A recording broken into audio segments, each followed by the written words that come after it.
پاکستان میں وزیراعظم بننے کی دوڑ کی بہت ساری خبریں تو آپ نے سنی ہوگی، لیکن آج ہم آپ کو برطانیہ میں پیدا ہونے والی دلچسپ صورتحال کے بارے میں بتائیں گے، اور یہ بھی آپ کو بتائیں گے کہ ممکن ہے کہ اب بھارتی نژاد رشی سونک برطانیہ کے اگلے وزیراعظم ہوں۔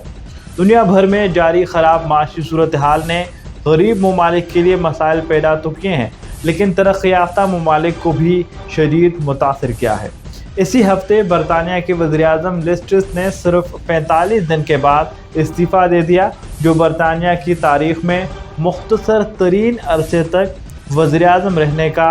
دورانیہ ہے۔ لیز ٹرس نے کہا کہ وہ معیشت کی بہتری کا عزم لے کر وزارت عظمیٰ کا عہدہ سنبھالا تھا، تاہم وہ مینڈیٹ کو پورا نہیں کر پا رہی۔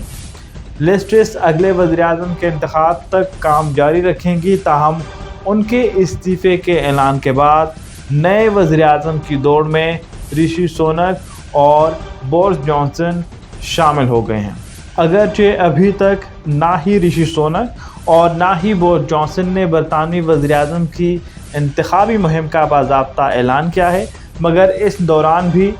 ان کے حمایتیوں نے ان کے حق میں اپنی حمایت کا اعلان کر رہے ہیں۔ BBC کے مطابق اب تک رشی سونک کو 100 ارکان کی حمایت حاصل ہو چکی ہے، جبکہ بورس جانسن کے لیے محض 44 ارکان نے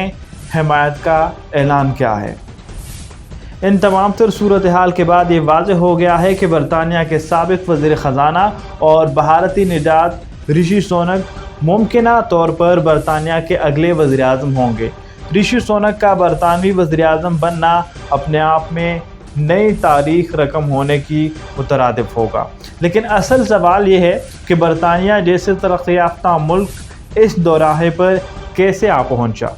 تو اس کا آغاز ہوتا ہے 2016 میں بریگزٹ ریفرینڈم میں یورپی یونین سے انخلا کے خلاف اس وقت کے وزیراعظم ڈیوڈ کیمرون نے استعفیٰ دے دیا تھا، جس کے بعد یہ منصب تریسا مے کے حصے میں آیا اور وہ 3 سال تک بریگزٹ ڈیل کے لیے کام کرتی رہیں، لیکن کسی نتیجے پر پہنچ نہ سکی اور مستعفی ہو گئی۔ تریسا مے کے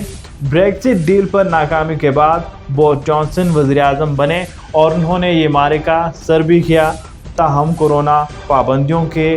خلاف ورزی اور پھر اسے چھپانے کی کوشش میں جھوٹ بولنے پر عہدے سے ہاتھ دھونا پڑا۔ بورس جانسن کے بعد لیز ٹرس وزیراعظم بنی، لیکن معاشی صورتحال اور انتخابی مہم میں کیے گئے وعدے پورے نہ کر پانے کے باعث صرف 45 دن بعد ہی مستعفی ہو گئیں، جس کے بعد آج ایک بار پھر برطانیہ میں